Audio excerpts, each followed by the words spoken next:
Let's imagine for a moment we had the option to redesign human civilization from the ground up. What if, hypothetically speaking, we discovered an exact replica of the planet Earth, and the only difference between this new planet and our current one is that human evolution had not occurred. It was an open palette. No countries, no cities, no pollution, no Republicans, just a pristine, open environment. So, what would we do? Well, first we need a goal, right? And it's safe to say that goal would be to survive. And not to just survive, but to do so in an optimized, healthy, prosperous way. Most people indeed desire to live, and they would prefer to do so without suffering. Therefore, the basis of this civilization needs to be as supportive and hence sustainable for human life as possible, taking into account the material needs of all the world's people while trying to remove anything that could hurt us in the long run. That goal of, say, maximum sustainability understood, the next question regards our method. What kind of approach do we take? Well, let's see. Last I checked, politics was the method of social operation on Earth. So what do the doctrines of the Republicans, liberals, conservatives, or socialists have to say about societal design? Not a damn thing. Okay, then what about religion? Surely the great creator had to have left some blueprint somewhere. No, nothing I can find. Okay then, so what's left? It appears something called science. Science is unique in that its methods demand not only that the ideas proposed be tested and replicated, but everything science comes up with is also inherently falsifiable. In other words, unlike religion and politics, science has no ego, and everything it suggests accepts the possibility of being proven wrong eventually. It holds on to nothing and evolves constantly. Well, that sounds natural enough to me. So then, based on the current state of scientific knowledge in the early 21st century, along with our goal of maximum sustainability for the human population, how do we begin the actual process of construction?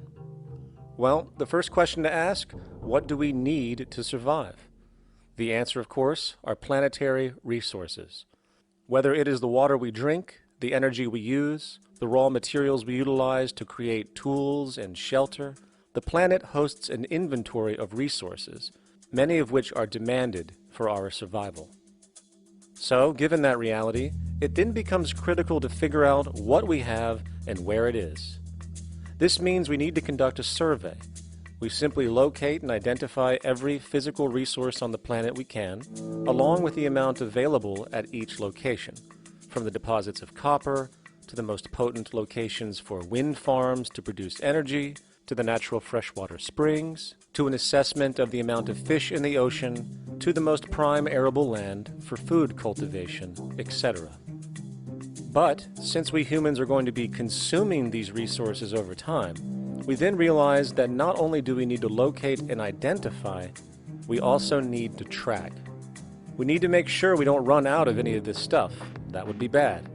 And this means not only tracking our rates of use, but the rates of earthly regeneration as well, such as how long it takes for, say, a tree to grow or a spring to replenish. This is called dynamic equilibrium. In other words, if we use up trees faster than they can be grown back, we have a serious problem, for it is unsustainable. So then, how do we track this inventory, especially when we recognize that all of this stuff is scattered everywhere? We have large mineral mines in what we call Africa, energy concentrations in the Middle East, huge tidal power possibilities on the Atlantic coast of North America, the largest supply of fresh water in Brazil, etc. Well, once again, good old science has a suggestion. It's called systems theory. Systems theory recognizes that the fabric of the natural world, from human biology to the earthly biosphere to the gravitational pull of the solar system itself, is one huge synergistically connected system, fully interlinked. Just as human cells connect to form our organs, and the organs connect to form our bodies, and since our bodies cannot live without the earthly resources of food, air, and water, we are intrinsically connected to the earth, and so on. So, as nature suggests, we take all of this inventory and tracking data and create a system to manage it. a global resource management system, in fact, to account for every relevant resource on the planet. There is simply no logical alternative if our goal as a species is survival in the long run. We have to keep track as a whole. That understood, we can now consider production. How do we use all this stuff? What will our process of production be, and what do we need to consider to make sure it is as optimized as possible to maximize our sustainability? Well, the first thing that jumps right out at us is the fact that we need to constantly try and preserve. The planet's resources are essentially finite, so it is important that we be strategic. Strategic preservation is key. The second thing we recognize is that some resources are really not as good as others in their performance. In fact, some of this stuff, when put into use, has a terrible effect on the environment, which invariably hinders our own health. For example, oil and fossil fuels, no matter how you cut it, release some pretty destructive agents into the environment. Therefore, it is critical we do our best to use such things only when we really have to, if at all.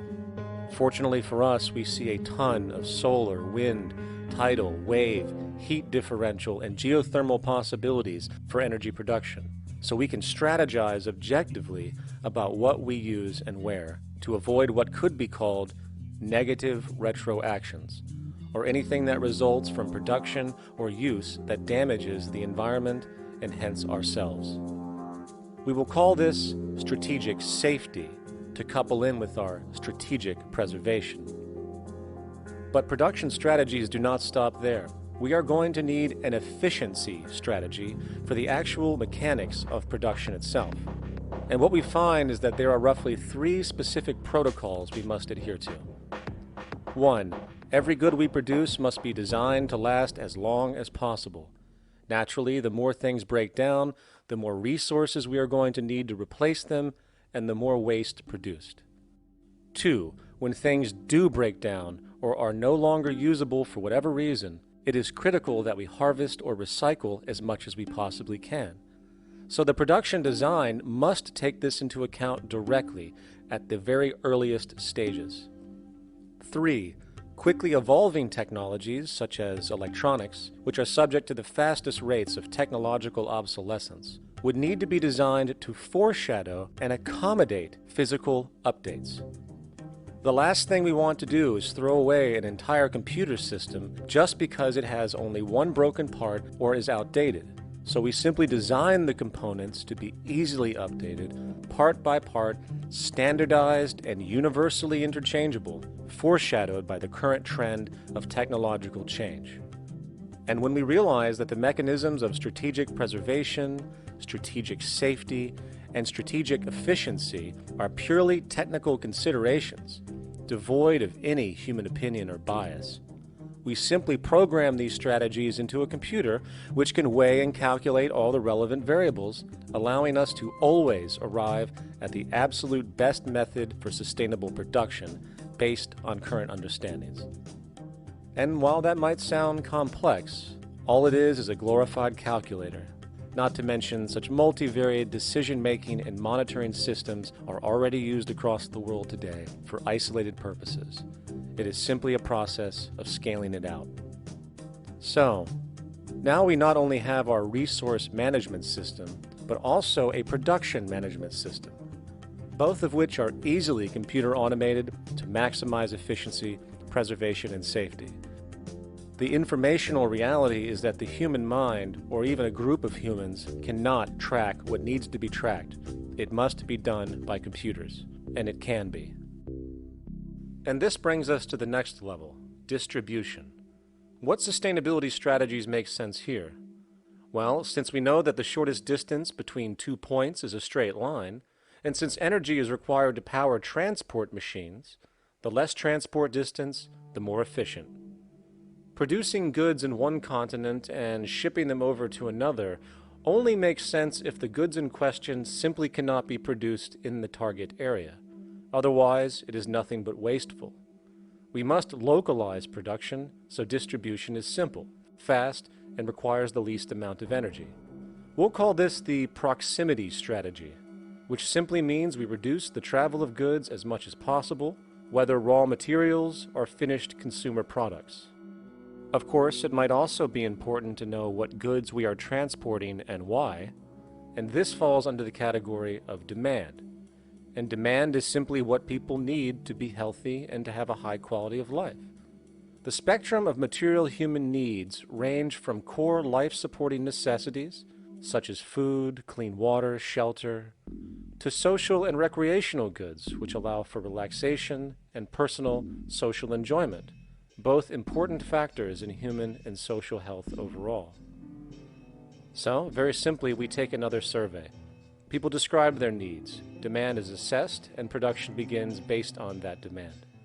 And since the level of demand of different goods will naturally fluctuate and change around different regions, we need to create a demand distribution tracking system, so to avoid overruns and shortages. Of course, this idea is old news. It is used in every major store chain today to make sure they keep up with their inventory. Only this time we are tracking on a global scale. But, wait a minute, we really can't fully understand demand if we don't account for the actual usage of the good itself. Is it logical and sustainable for every single human to, say, have one of everything made, regardless of their usage? No, that would be simply wasteful and inefficient. If a person has a need for a good, but that need is only for, say, 45 minutes a day on average, it would be much more efficient if that good was made available to them and to others when needed. Many forget that it isn't the good that they want, it is the purpose of that good. When we realize that the good itself is only as important as its utility, we see that external restriction, or what we might call today ownership, is extremely wasteful and environmentally illogical in a fundamental economic sense. So, we need to devise a strategy called strategic access. This will be the foundation of our demand distribution tracking system, which makes sure we can meet the demand of the population's needs for access of whatever they need when they need it. And as far as physically obtaining the goods, centralized and regional access centers all make sense for the most part, placed in close proximity to the population, and a person would simply come in, take the item, use it, and when finished, return it when it is no longer needed. Sort of how a library works today. In fact, these centers could not only exist in the community in the way we see local stores today, but specialized access centers would exist in specific areas where often certain goods are utilized, saving more energy with less repeat transport.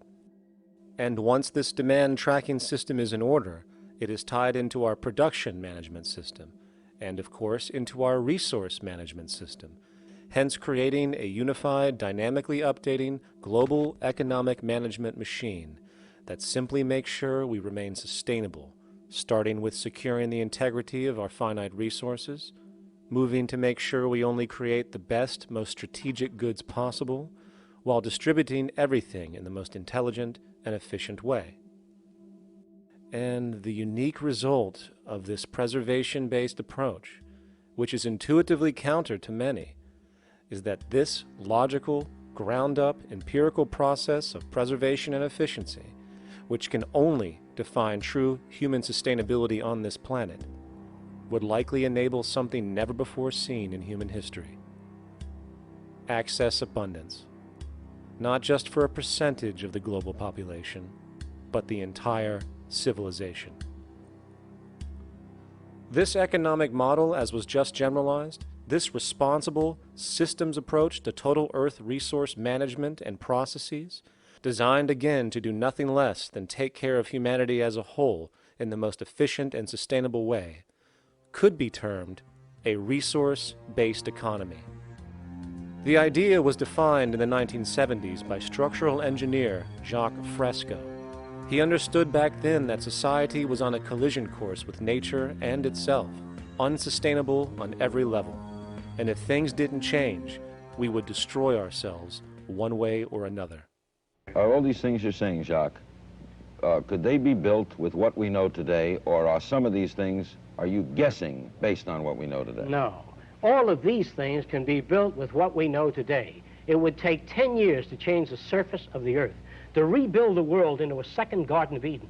The choice lies with you. The stupidity of a nuclear arms race, the development of weapons, trying to solve your problems politically by electing this political party or that political party, that all politics is immersed in corruption. Let me say it again. Communism, socialism, fascism, the Democrats, the liberals, we want to absorb human beings. All organizations that believe in a better life for man, there are no Negro problems or Polish problems or Jewish problems or Greek problems or women's problems. They're human problems. I'm not afraid of anybody. I don't work for anyone. No one can discharge me. I have no boss.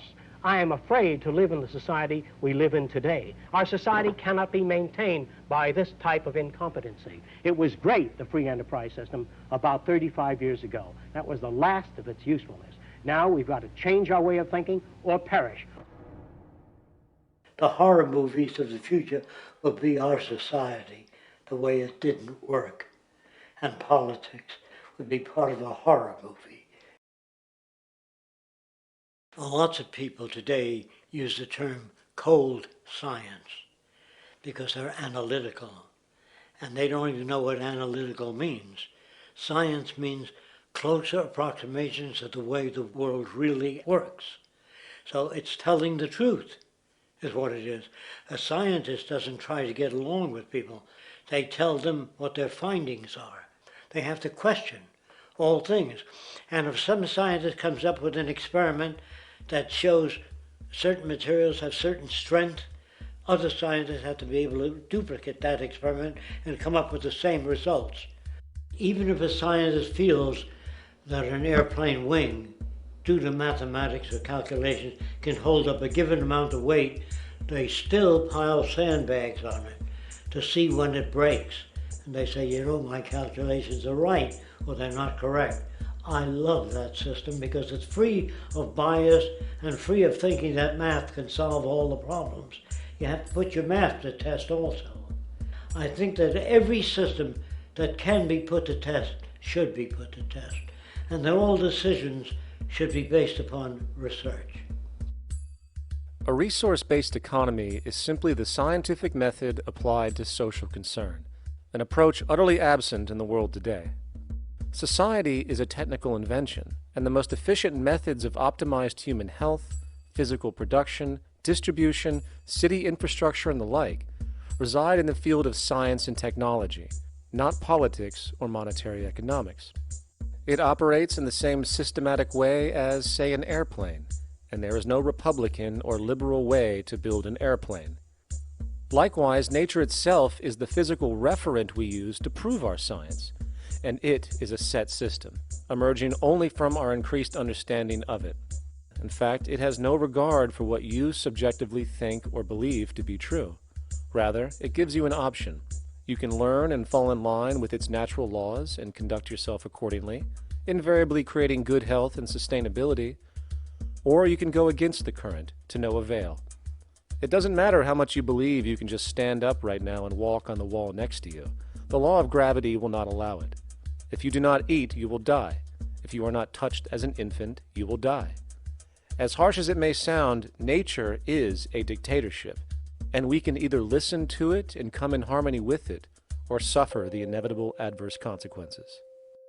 So, a resource-based economy is nothing more than a set of proven, life-supporting understandings where all decisions are based upon optimized human and environmental sustainability. It takes into account the empirical life ground, which every human being shares as a need, regardless, again, of their political or religious philosophy. There is no cultural relativism to this approach. It isn't a matter of opinion. Human needs are human needs, and having access to the necessities of life, such as clean air, nutritious food, and clean water, along with a positively reinforcing, stable, nurturing, and non-violent environment, is demanded for our mental and physical health, our evolutionary fitness, and hence the species' survival itself. A resource-based economy would be based upon available resources. You can't just bring a lot of people to an island or build a city of 50,000 people without having access to the necessities of life. So when I use the term a comprehensive systems approach, I'm talking about doing an inventory of the area first and determining what that area can supply, not just architectural approach, not just design approach, but design must be based on all of the requirements to enhance human life. And that's what I mean by an integrated way of thinking. Food, clothing, shelter, warmth, love, all those things are necessary. If you deprive people of any of them, you have a lesser human being, less capable of functioning. As previously outlined, a resource-based economy's ground-up, global, systems approach to extraction, production, and distribution is based upon a set of true economic mechanisms, or strategies, which guarantee efficiency and sustainability in every area of the economy. So, continuing this train of thought regarding logical design, what is next in our equation? Where does all this materialize? Cities. The advent of the city is a defining feature of modern civilization. Its role is to enable efficient access to the necessities of life, along with increased social support and community interaction. So how would we go about designing an ideal city? What shape should we make it? Square? Trapezoid? Well, given we're going to be moving around the thing, we might as well make it as equidistant as possible for ease, hence the circle. What should the city contain? Well, naturally we need a residential area, a goods production area, a power generation area, an agricultural area. But we also need nurturing as human beings, hence culture, nature, recreation, and education. So let's include a nice open park, an entertainment events area for cultural purposes and socializing, and educational and research facilities.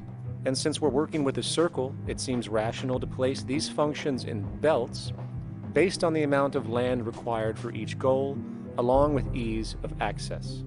Very good. Now, let's get down to specifics. First, we need to consider the core infrastructure, or intestines, of the city organism.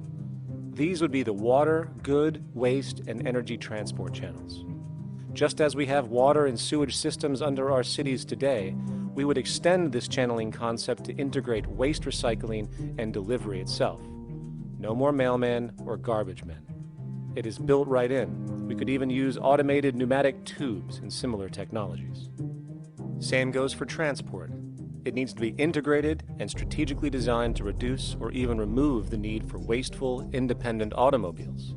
Electric trams, conveyors, transveyors, and maglevs, which can take you virtually anywhere in the city, even up and down, along with connecting you to other cities as well.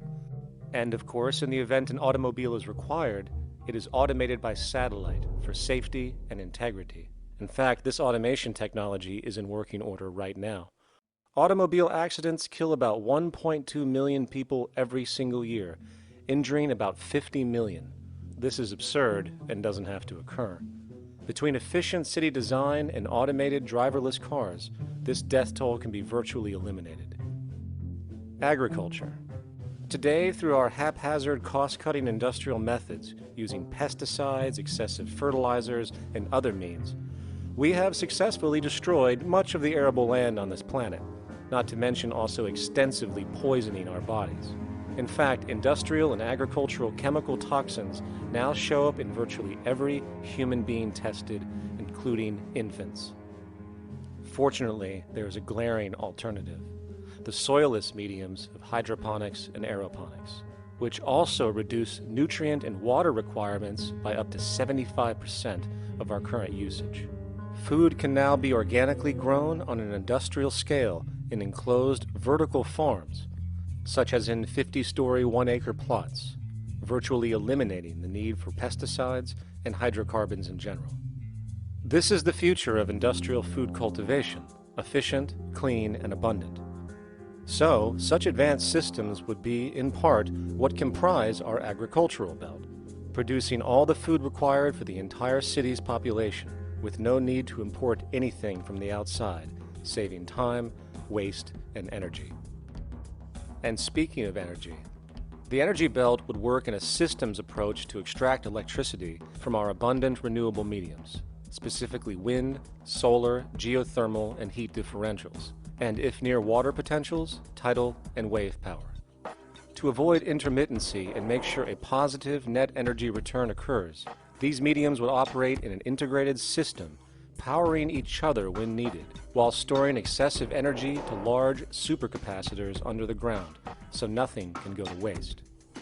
And not only does the city power itself, particular structures will also power independently and generate electricity through photovoltaic paints, structural pressure transducers, the thermocouple effect, and other current but underutilized technologies. But of course, this begs the question, how does this technology and goods in general get created in the first place? This brings us to production. The industrial belt, apart from having hospitals and the like, would be the hub of factory production. Completely localized overall, it would of course obtain raw materials by way of the global resource management system just discussed, with demand being generated by the population of the city itself. As far as the mechanics of production, we need to discuss a new, powerful phenomenon which was sparked very recently in human history and is on pace to changing everything. It's called mechanization, or the automation of labor. Well, if you look around you, you'll notice that almost everything that we use today is built automatically. Your shoes, your clothes, your home appliances, your car, and so on, they are all built by machines in an automatic way. Can we say that the society has not been influenced by these major technological advancements? Of course not. These systems really dictate new structures and new needs, and they make a lot of other things obsolete. So we've been going up in the development and use of technology in an exponential way. So definitely automation is going to continue. You cannot stop technologies that just make sense. Labor automation through technology is at the bottom of every major social transformation in human history. From the agricultural revolution and the invention of the plow, to the industrial revolution and the invention of the powered machine, to the information age we live in now, through essentially the invention of advanced electronics and computers. And with regard to advanced production methods today, mechanization is now evolving on its own, moving away from the traditional method of assembling component parts into a configuration into an advanced method of creating entire products in one single process. Like most engineers, I'm fascinated by biology because it's so full of examples of extraordinary pieces of engineering. And absolutely, what biology is the study of things that copy themselves. Of course, that's good a definition of life as we've got. Again, as an engineer, I've always been intrigued by the idea of machines that would copy themselves. RepRap is a three-dimensional printer. That's to say, it's a printer that you plug into a computer, and instead of making two-dimensional sheets of paper with patterns on, it makes real, physical, three-dimensional objects. Now, there's nothing new about that. 3D printers have been around for about 30 years. Big thing about RepRap is that it prints most of its own parts.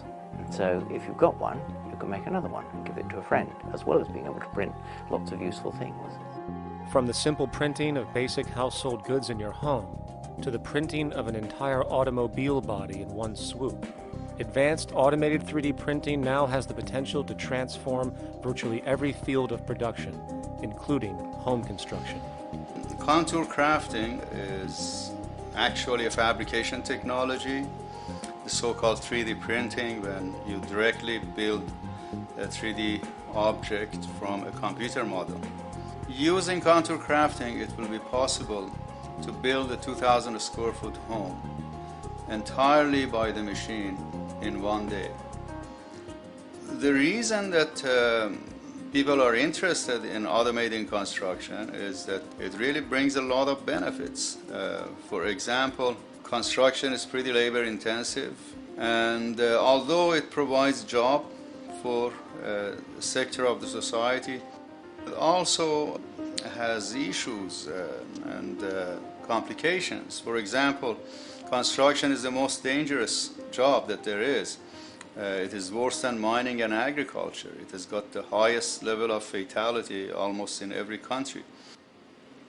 Another issue is the waste. An average home in the United States has 3 to 7 tons of waste. So this is huge if we look at the impact of construction and knowing that about 40% of all materials in the world are used in construction. So big waste of energy and resources and big damage to the environment as well. Making homes using hammers and nails and wood with the state of our technology today is really absurd and will go the way of our labor class in regards to manufacturing in the United States. Recently, there was a study by economist David Autor of MIT that states that our middle class is obsolete and being replaced by automation.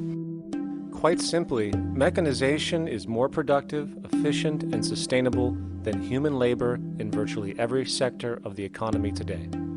Machines do not need vacations, breaks, insurance, pensions, and they can work 24 hours a day every day. The output potential and accuracy compared to human labor is unmatched. The bottom line, repetitive human labor is becoming obsolete and impractical across the world, and the unemployment you see around you today is fundamentally the result of this evolution of efficiency in technology. For years, market economists have dismissed this growing pattern, which could be called technological unemployment, because of the fact that new sectors always seem to emerge to reabsorb the displaced workers. Today, the service sector is the only real hub left and currently employs over 80% of the American workforce, with most industrialized countries maintaining a similar proportion. However, this sector is now being challenged increasingly by automated kiosks, automated restaurants, and even automated stores. Economists today are finally acknowledging what they have been denying for years.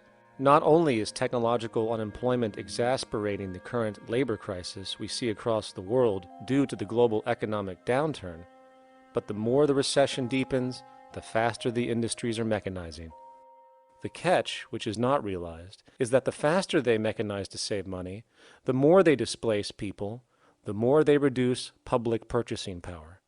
This means that while the corporation can produce everything more cheaply, fewer and fewer people will actually have money to buy anything, regardless of how cheap they become. The bottom line is that the labor for income game is slowly coming to an end. In fact, if you take a moment to reflect on the jobs which are in existence today, which automation could take over right now if applied, 75% of the global workforce could be replaced by mechanization tomorrow. And this is why, in a resource-based economy, there is no monetary market system, no money at all, for there is no need. A resource-based economy recognizes the efficiency of mechanization and accepts it for what it offers. It doesn't fight it like we do today. Why? Because it is irresponsible not to, given any interest in efficiency and sustainability. And this brings us back to our city system. In the center is the central dome, which not only houses the educational facilities and transportation hub, it also hosts the mainframe that runs the city's technical operations. The city is, in fact, one big automated machine. It has sensors in all technical belts to track the progress of agriculture, energy gathering, production, distribution, and the like. Now, would people be needed to oversee these operations in the event of a malfunction or the like? Most probably yes, but that number would decrease over time as improvements continue. However, as of today, maybe 3% of the city population would be needed for this job when you break it down. And I can assure you that in an economic system which is actually designed to take care of you and secure your well-being, without you having to submit to a private dictatorship on a daily basis, usually to a job that is either technically unnecessary or socially pointless, while often struggling with debt that doesn't exist just to make ends meet. I guarantee you people will volunteer their time left and right to maintain and improve a system that actually takes care of them. And coupled with this issue of incentive comes the common assumption that if there isn't some external pressure for one to work for a living, people will just sit around, do nothing, and turn into fat, lazy blobs. This is nonsense. The labor system we have today is in fact the generator of laziness, not a resolver of it. If you think back to when you were a child, full of life, interested in new things to understand, likely creating and exploring, but as time went on, the system pushed you into the focus of figuring out how to make money. And from early education to study at a university, you are narrowed, only to emerge as a creature which serves as a cog in a wheel in a model that sends all the fruits to the upper 1%. Scientific studies have now shown that people are, in fact, not motivated by monetary reward when it comes to ingenuity and creation. The creation itself is the reward. Money, in fact, appears only to serve as an incentive for repetitive, mundane actions, a role we have just now shown can be replaced by machine. So when it comes to innovation, the actual use of the human mind, the monetary incentive has proven to be a hindrance, interfering and detracting from creative thought. And this might explain why Nikola Tesla, the Wright brothers, and other inventors who contributed massively to our current world never showed a monetary incentive to do so. Money is, in fact, a false incentive and causes 100 times more distortion than it does contribution. Good morning, class. Please settle down. The first thing I would like to do is go around the room and ask what everyone would like to be when they grow up. Who'd like to go first? Okay, how about you, Sarah? When I grow up, I want to work at McDonald's like my mom. Oh, family tradition, eh? How about you, Linda? When I grow up, I'm going to be a prostitute on the streets of New York City. Oh, glamour girl, huh? Very ambitious. How about you, Tommy? When I grow up, I'm going to be a rich, elitist businessman who works on Wall Street and profits off of the collapse of foreign economies. Enterprising, and great to see some multicultural interest.